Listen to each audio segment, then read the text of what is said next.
교회여 일어나라.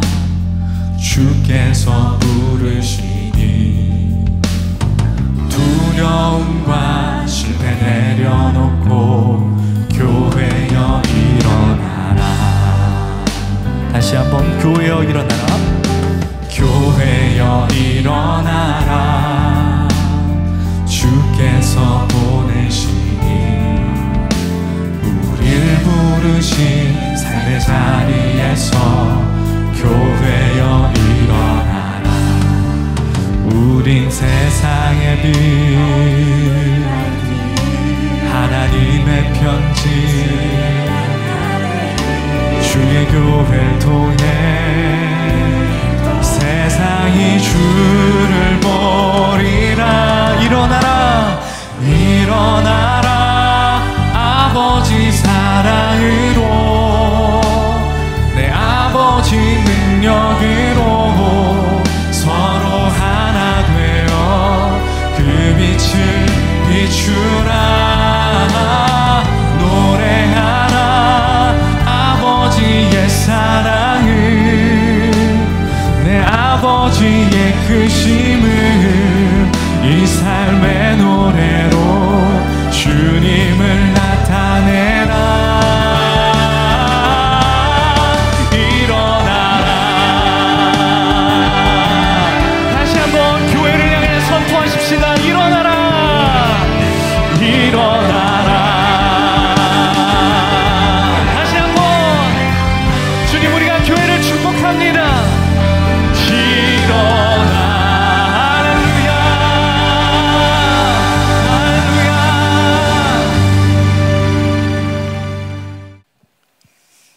오늘 우리에게 주시는 하나님의 말씀은 사도행전 2장 42절에서 47절입니다. 그들이 사도의 가르침을 받아 서로 교제하고 떡을 떼며 오로지 기도하기를 힘쓰니라. 사람마다 두려워하는데 사도들로 말미암아 기사와 표적이 많이 나타나니 믿는 사람이 다 함께 있어 모든 물건을 서로 통용하고 또 재산과 소유를 팔아 각 사람의 필요를 따라 나눠주며 날마다 마음을 같이하여 성전에 모이기를 힘쓰고 집에서 떡을 떼며 기쁨과 순전한 마음으로 음식을 먹고 하나님을 찬미하며 또 온 백성에게 칭송을 받으니 주께서 구원받는 사람을 날마다 더하게 하시니라. 이는 살아계신 하나님의 말씀입니다. 아멘.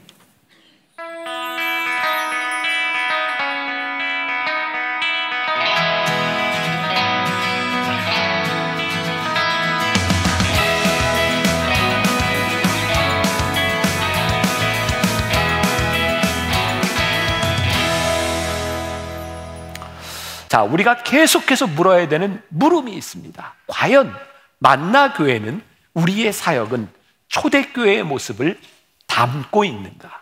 또 만일 그렇지 않다면 그 교회의 모습을 회복하기 위하여 우리는 무엇을 하고 있는가?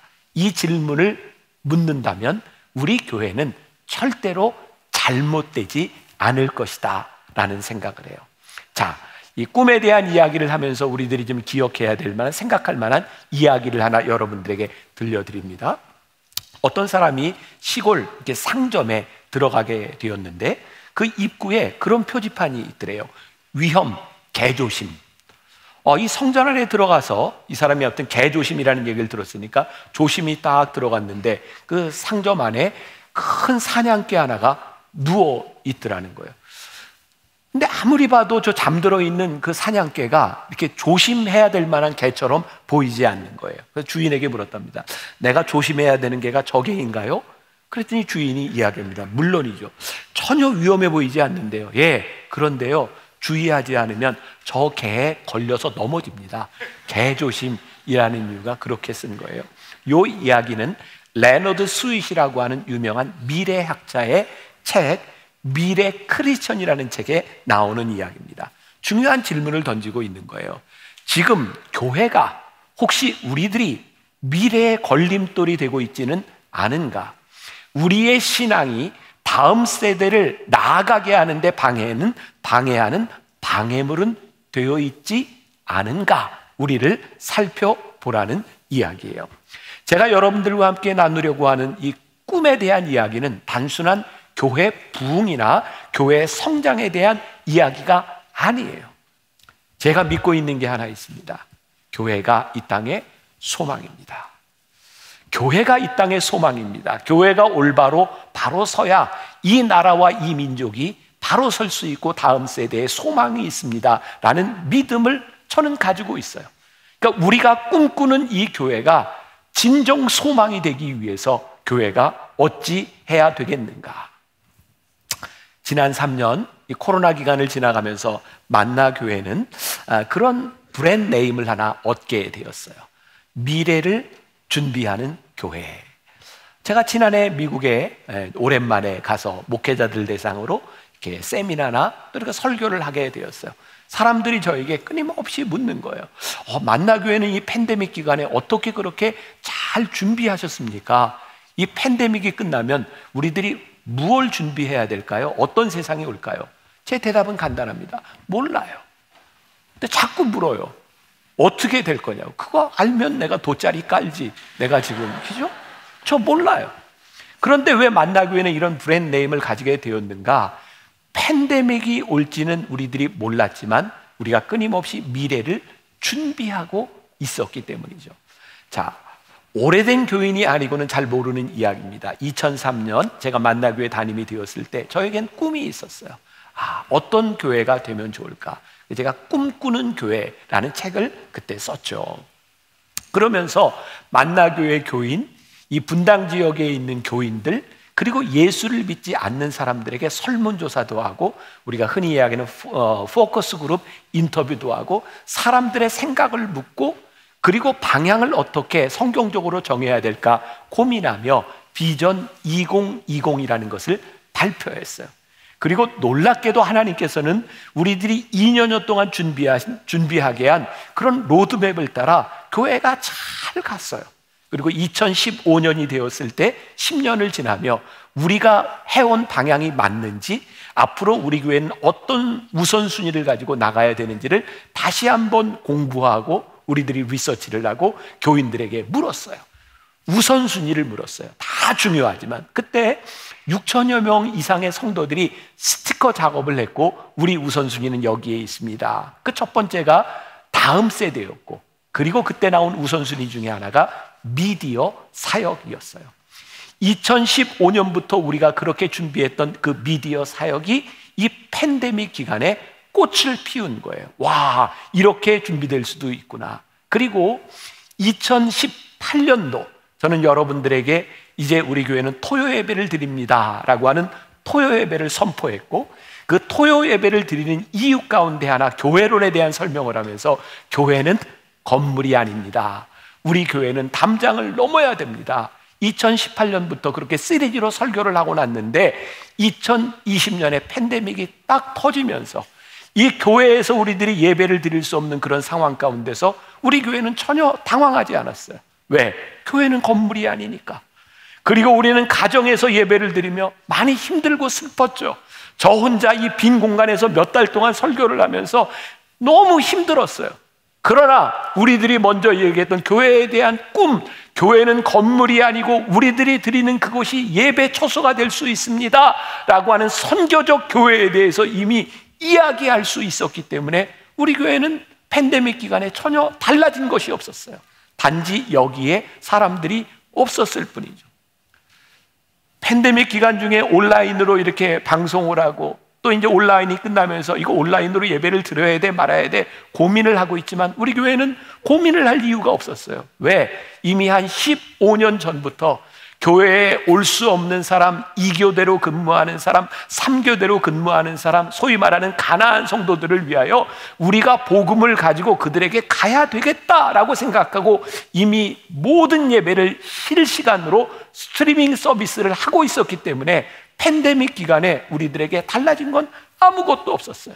자, 그 모습을 보면서 사람들은 이렇게 쉽게 이야기를 하죠. 어떻게 팬데믹이 올 줄 알고 그렇게 만나교회는 준비했습니까? 아니요. 우리는 팬데믹을 준비한 것이 아니었어요. 단지 미래의 교회를 준비하고 있었던 거죠. 이제 중요한 것은 이 시기를 지나가며 만나교회는 우리 성도들은 무엇을 준비하며 다음 세대 교회와 다음 사람들에게 어떤 길을 제시해 줄 수 있는 교회가 될 수 있는가? 다시 말해요. 우리가 하고 있는 일이 유일히 옳은 것이거나 이것이 정답이 아니라 적어도 우리가 미래를 준비하며 사역을 할 수 있다면 하나님께서 우리를 쓰실 수 있겠다는 믿음이 있기 때문에 우리들이 이 일을 하고 있는 거죠. 자, 지난해 2022년 7월호 월간 목회에 사북에서 목회하고 있는 어떤 목사님의 글이 실렸어요. 사북 가까운 곳에 도시가 하나 있는데 정선이라는 도시가 있어요. 정선하면 생각나는 게 정선? 저는 아리랑인데 카지노가 생각이 나시는 분이요. 네. 정선 카지노 맞아요. 요즘은 카지노가 바로 그 정선 사북에서 목회하고 있는 이 목사님은 특수 목회를 하고 있었는데 어떤 일을 하냐면 정선에 가서 노름을 하다가 완전히 패가 망신한 폐인이 된 사람들을 돌보는 일이었어요. 번듯했던 사람들이 돈을 다 잃고 폐인이 되고 노숙자가 된 거예요.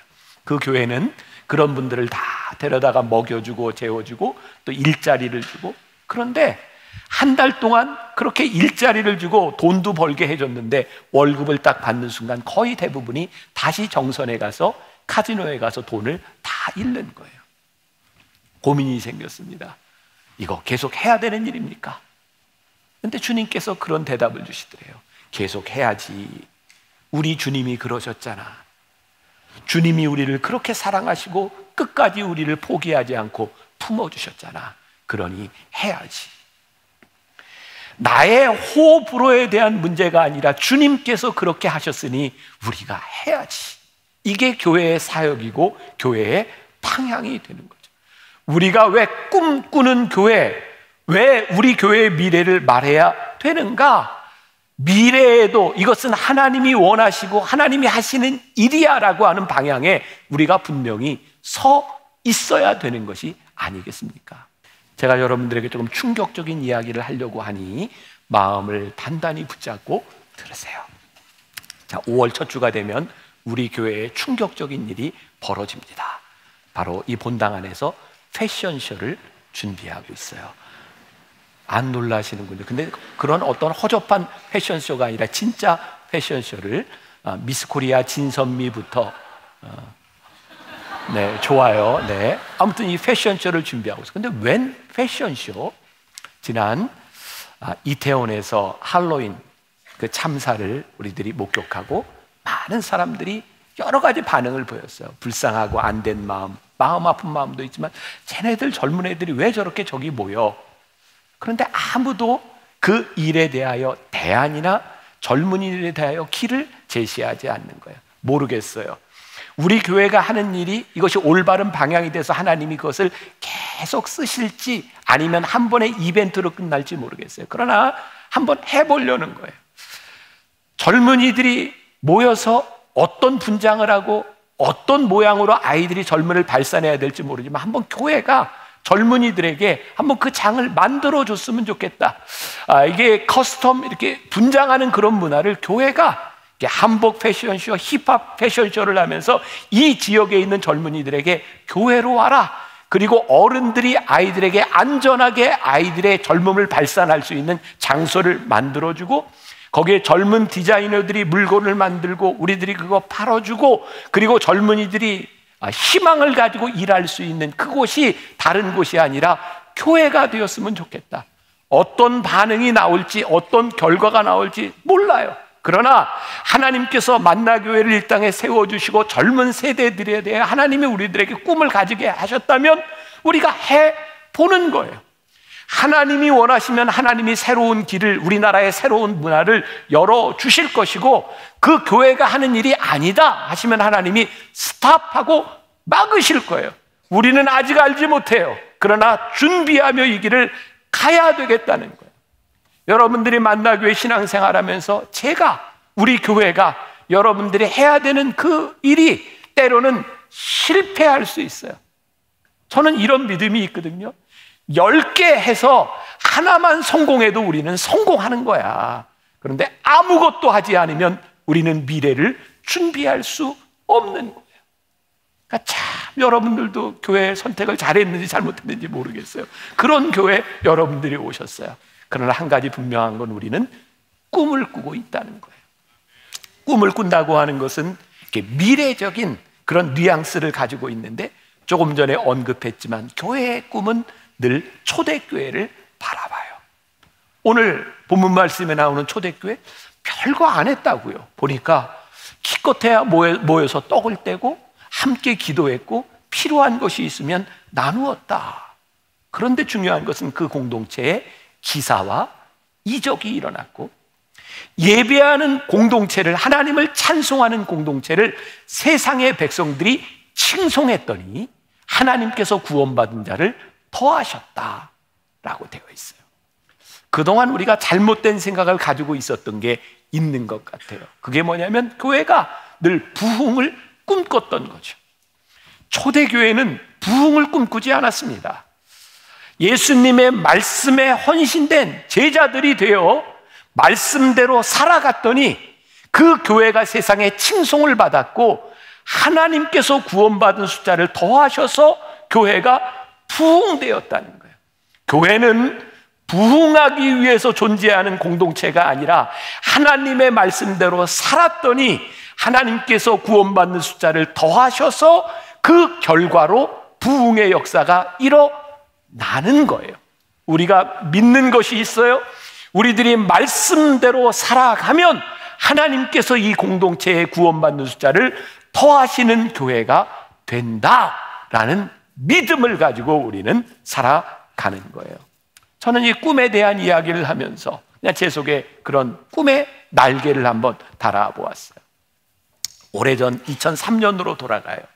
제가 만나교회 담임되었을 이제 20년 지나갔으니까, 그때는 제가 여러 학교에 이렇게 강의를 다닐 때였고, 그 중에 하나가 저기 수원에 있는 협성대학원에, 신학대학원에 제가 강의를 할 때였어요.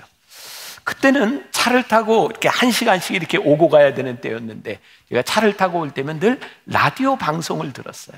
근데 그때 꼭 그 시간에 어려운 사람들의 사연을 소개하는 시간들이 있었어요. 하나님께서는 저에게 그때 참 이렇게 여린 마음을 주셨고 아파하는 마음을 주셨어요. 그 사연을 들을 때마다 그게 얼마나 안타까운지, 운전을 하다 그냥 눈물을 흘리고, 운전을 하지 못하고 차를 옆에다 세워놓고 하나님 저 어떻게 도울 수 있을까요? 근데 제가 별로 힘이 없는 거예요. 그때는 만나교회가 빚도 많았고요, 누구를 돕는다고 하는 게 참 쉽지 않은 그 상황에서 하나님 어떻게 교회가 이런 일을 좀 할 수 있을까요? 그리고 20년이 지난 지금 저희 만나교회는 만나교회 최고의 브랜드를 하나 가지고 있어요. 그게 뭐냐면 한샘치고. 한샘치고가 처음 시작할 때 우리 교회의 한 가장이 전신 화상을 입고 병원에서 그 가장을 돌보는 것 때문에 온 식구들이 직업을 다 놓아야 됐고 가정이 어려워지는 상황이었어요. 하나님, 저 가장을 하나 살릴 수 있으면 좋겠습니다. 그렇게 시작한 게 한샘치고였어요. 커피 한 잔 먹은 셈치고 밥 한 끼 먹은 셈치고. 제가 이 글을 쓰던 때 이 원고에 보니까 우리가 지난해 우크라이나 전쟁 또 산불 피해를 위해서 우리들이 한샘치고 헌금하자고 요청하는 때였고, 얼마 전에 우리는 트리키에 정말 많은 분들이 한샘치고 헌금하셨어요. 근데 저와 우리 교회와 전혀 관계없고 알지 못하는 그 교회의 헌금들이 다 흘러가고 있어요. 2003년, 2004년, 2005년 비전 2020을 시작하며 제가 하나님께 기도한 게 있었어요. 하나님, 2009년쯤 되어서부터는 우리 만나교회 헌금이 정말 제 개인적으로 생각하기 이상적인 이 헌금을 잘 흘러보내는 교회가 되었으면 좋겠습니다. 그리고 나는 잊어버리고 있다고 생각했는데 2024년 3년 만나교회 당회를 할 때 우리 교회 재무부에서 헌금 이렇게 도표를 발표를 했더라고요. 제가 좀 보여드리려고 그래요. 보니까 저희 헌금 전체 중에 46.1%가 선교와 교육과 나눔으로, 그리고 나머지 32%가 관리와 재무로, 그리고 코로나를 지나며 우리가 다음 세대를 좀 준비해야 되겠구나라고 하는 적립금이 16%로 제가 저걸 보는데 너무 감사한 거예요. 하나님, 우리 교회 헌금이 이렇게 쓰이게 된 것이 너무 감사하고, 또 제가 감히 이야기하자면 하나님, 만나교회가 헌금을 쓰는 이 모습이 한국교회의 모범이 되었으면 좋겠고, 우리가 이렇게 살아가는 교회의 방식들이 다른 교회의 세상에 교회는 이렇게 헌금을 흘러보낸다고 이야기할 수 있는 교회가 되었으면 좋겠습니다. 초대교회 보니까 각 사람의 필요를 따라 나누어졌다. 교회가 남는 것을 교회가 마음대로 우리는 이걸 해라고 하는 교회가 아니라 그 사람들의 필요가 눈에 들어와서 초대교회는 각 사람의 필요에 따라 그것을 나누어 주었다라고 되어 있어요. 그리고 오늘 저에게 또 하나 감사한 게 있는 거예요. 언제부터인가 교회에서 목회자가 설교 시간에 헌금에 대한 이야기, 돈 이야기를 하면 저 교회 조금 이상한 교회 아니야? 라고 생각하는 지금과 같은 시대에 제가 여러분들을 향해 여러분 헌금하세요, 지갑 오늘 다 털고 가세요, 뭐 이런 이야기를 해도 전혀 이상하지 않은 교회. 오늘 뭐 내는 거 없어요, 그냥 아멘 하셔도 괜찮아요, 아무것도 없어요. 그런 교회, 하나님 성도들에게 헌금을 하라고 이 헌금이 이렇게 쓰여질 수 있다고 말할 수 있는 교회 되게 하신 게 너무 감사하다. 우리가 꿈꾸는 교회, 하나님이 세우신 그 교회의 모델을 따라갈 수 있는 교회가 되는 것, 그게 우리들에게 얼마나 큰 축복. 2003년도 그래서 그때 그 마음으로 제가 우리 교회 사랑나눔 운동본부를 만들자라고 제안을 했는데, 지금은 월드 휴먼 브릿지라고 하는 단체, 우리들이 어느 정도 중견 단체를 우리들이 만들어 가고 있어요. 제가 만나교회가 이 정도 규모가 되기 전에 우리 목회자들과 참 많이 이렇게 뭐 1박 2일, 2박 3일 가서 MT도 하고 굉장히 친밀하게 지냈어요. 요즘은 잘 못해요. 동해 속초에 한 식당에 이렇게 가게 되었는데 식사를 하는데, 그날 정말 주름이 깊게 패인 한 할머니가 와서 우리 식사하는데 정말 귀찮게 감자떡을 팔고 있었어요. 그 모습이 제가 잊혀지질 않는 거예요. 제가 한 주가 지나서 내가 거길 다시 가야 되겠다. 그리고 그 음식점에 갔더니 그 할머니가 다시 들어와서 감자떡을 파는 거예요. 제가 감자떡을 사드렸어요. 근데 조금 있다 다른 걸 파는 사람이 또 들어와요. 제가 또 사드렸어요. 사람들이 이상하게 보는 거예요. 그때 제가 그런 결심을 했어요. 누가 들어와서 무엇을 팔든 내가 다 사준다. 그리고 그 할머니에게 제가 이렇게 먹던 이렇게 회를 이렇게 드리면서 제가 이제 강원도에서도 이제 잠깐 목회를 했었고, 그래서 제가 그냥 옛날 그냥 강원도 그 억양으로 좀 잡숴보더래요 하고 이렇게 이제 드렸어요. 근데 할머니가 옆에 손님이 놓고 간 그 참이슬을 한 잔 탁 이렇게 마시고 있는 거예요. 제가 할머니에게 혹시 교회를 다니시나요? 이렇게 물어봤더니 할머니가 사실은 내 시동생이 아주 술주정뱅인데 예수를 믿고 술을 끊었다고. 그래서 제가 예수님 이야기를 했어요. 그리고 교회를 좀 다녀보시라고. 그리고 제가 사실은 제가 목사입니다. 그랬더니 그 할머니가 이렇게 말을 했어요. 강원도 사투리로. 그래서 술을 안 먹었더랬어요? 그러면서 저에게 하는 얘기가 어쩐지 점잖고 멋있더래요. 근데 너무 기쁜 거예요. 제 마음이. 예수 믿는 게 기쁜 거구나. 저 할머니가 나를 보면서 참 멋있다 라고 얘기할 수 있는 그 예수 믿는 내가 참 기쁜 거구나. 예수 믿는 기쁨, 믿음으로 살아가는 기쁨, 그 기쁨을 우리가 잃어버리고 있구나. 하나님께서 저에게 주신 마음이에요. 그리고 오늘, 14주 동안 제가 여러분들과 나누는 이 설교는 사실은 여러분들에게 하는 게 아니라 저에게 하는 얘기.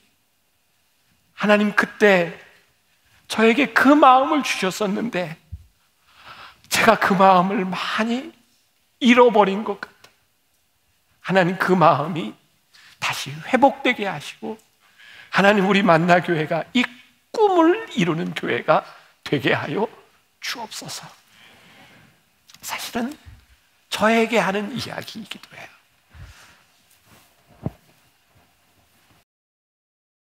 알렌 크라이더라고 하는 사람이 초대교회에서 길을 묻다라는 책을 썼어요. 거기에 보면 이런 섹션이 있어요. 영적 능력과 생명을 주는 일탈. 그 당시에 초대교회는 10년에 40%씩 성장을 했대요. 이 터툴리안이라고 하는 유명한 교부가 쓴 글에 나오는 이야기인데, 그 성장의 원인을 두 가지로 꼽고 있는데 그 중에 하나가 뭐냐면 기사와 이적이 일어났을 뿐만 아니라 영적 일탈이 있었다는 거예요. 그럼 일탈이라고 하는 말이 부정적인 의미잖아요. 당시 로마의 세계관을 가지고 있었던 사람들에게 기독교인들이 하는 일은 일탈 행위였어요. 사회적인 관습과 맞지 않는 일탈 행위였어요. 그런데 그리스도인들이요, 생명을 주는 일탈을 했다는 거예요. 그게 교회가 하나님께서 구원받는 숫자를 늘리실 수 있는 이유가 바로 거기에 있었다는 거예요.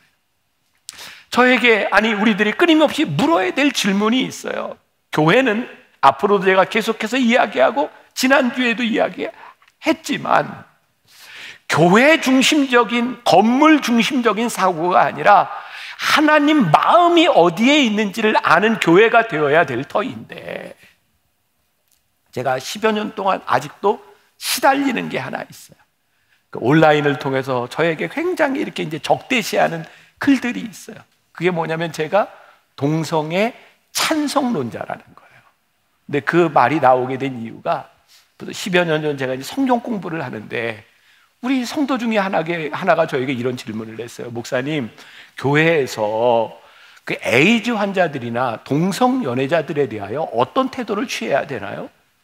제 속에 그냥 불쑥 나오려고 했던 말이, 그건 안 되지요. 근데 그때 예수님이라면 어떻게 하셨을까라는 물음이 제 속에 들었어요.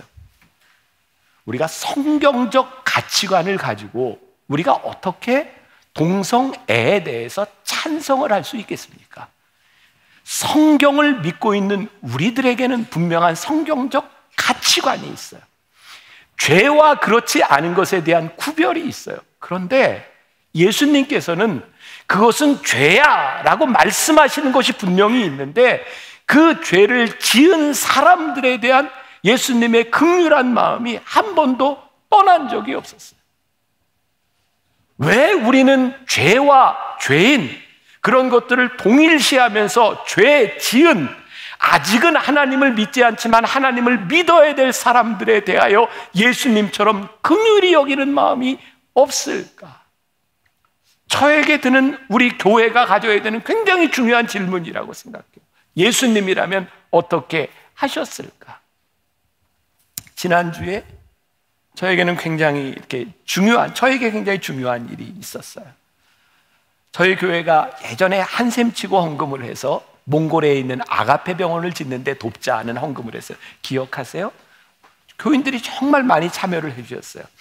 그 몽골에 있는 병원 역시 우리 교회 선교사도 아니고 우리 교회가 어떤 지분을 가지고 뭘 해야 되는 그런 병원도 아니었어요. 단지 그 병원이 필요하니 우리가 헌금을 해서 그 병원을 돕는 것을 우리들이 한번 헌금을 합시다. 그런데 그 병원에 조금 문제가 생겼어요. 문제를 해결하는 과정에서 이걸 어떻게 하나, 그리고 전부 이렇게 쭉 조사를 하다 보니까 그 병원을 짓는데 개인 그 교회 자격으로 제일 많이 헌금을 한 교회가 만나 교회였어요. 그래서 의도치 않게 그 교회가 문제가 생긴 그 병원을 우리 교회가 좀 도와야 되는 그런 형편에 처하게 되었어요. 이제 5월에 우리 교회 장로님이 병원을 이제 다 정리하고 이제 그쪽으로 들어가게 되실 거예요. 근데 지금 그 병원을 맡고 있는 원장님이 지난주에 와서 그 병원에 대한 보고를 해주셨어요. 그 병원의 목표는 좋은 병원을 세워서 빨리 자립을 시켜서 마치 우리나라의 세브란스처럼 그런 병원을 만들어주자.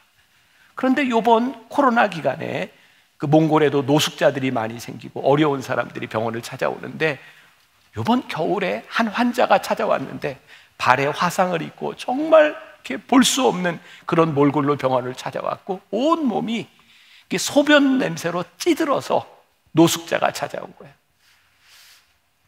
그 선교사님이 그 환자를 이렇게 치료하면서 마음속에 든 생각이 뭐냐면, 큰일 났다. 이런 사람들이 또 오면 어떡하지? 이유는 이런 환자들이 오면 병원에 돈이 안 되고, 이런 환자들이 병원에 오면 다른 환자들이 병원에 오지 않는다는 거예요. 근데 그때 그 옆에 몽골 간호사가 그 노숙 환자 오줌 냄새로 찌든 그 사람의 양말을 벗기고 발을 씻겨주는 모습을 보았어요. 그리고 선교사님이 그런 얘기를 하는 거예요. 하나님, 처음 제가 이곳에 올 때 가졌던 그 마음이 어디 있나요? 언제부터인가 병원 자립이 목적이 되어서 그 마음을 잃어버린 것 같습니다. 근데 그 말이 저에게 하는 말 같았어요.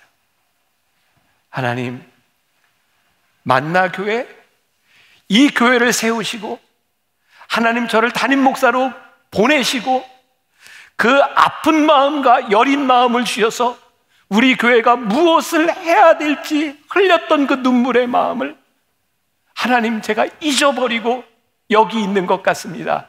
하나님, 우리 교회가 아버지 하나님의 마음을 회복하게 하여 주옵시고, 예수님이라면 어떻게 하셨을까?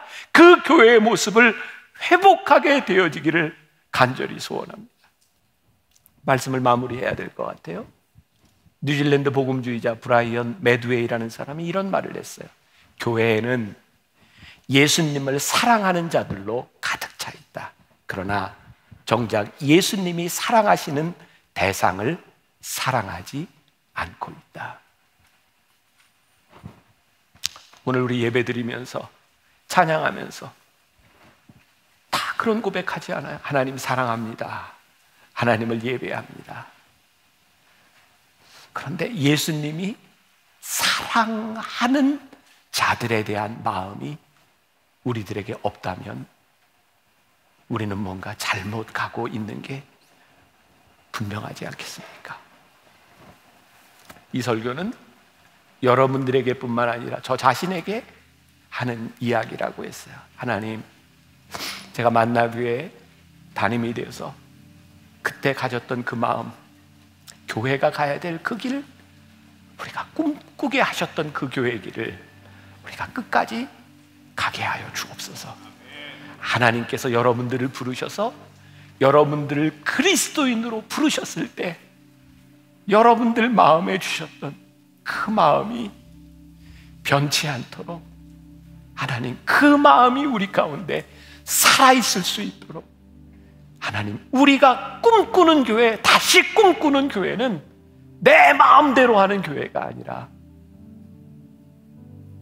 예수님이라면 어떻게 하셨을까?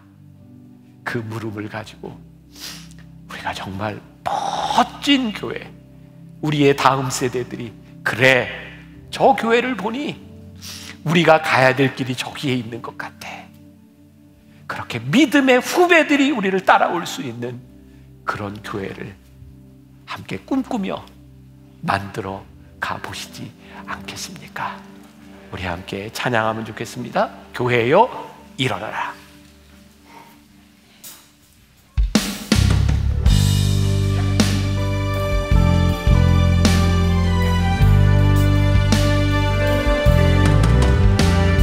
교회여 일어나라.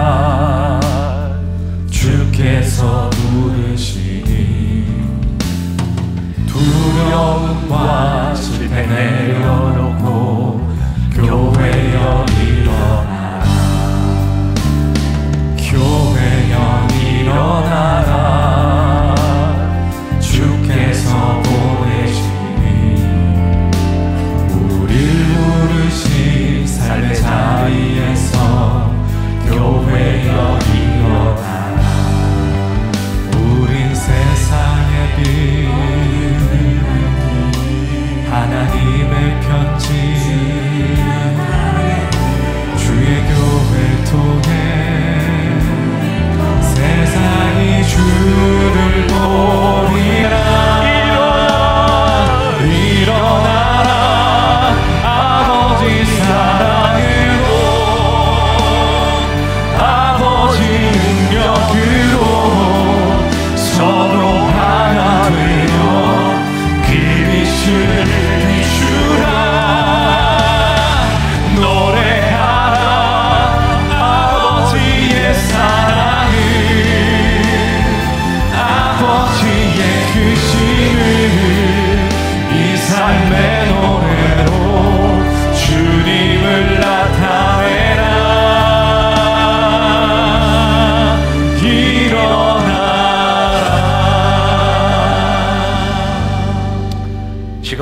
예수 그리스도의 은혜와 하나님 아버지의 무한하신 사랑과 성령의 인도하심이 하나님 우리 교회에 주신 그 꿈을 붙들고 일어나는 주님의 마음을 가지고 이 세상으로 나아가는 당신의 사랑하는 모든 백성들을 위해 지금부터 영원까지 함께 하시기를 간절히 축원하옵나이다. 아멘.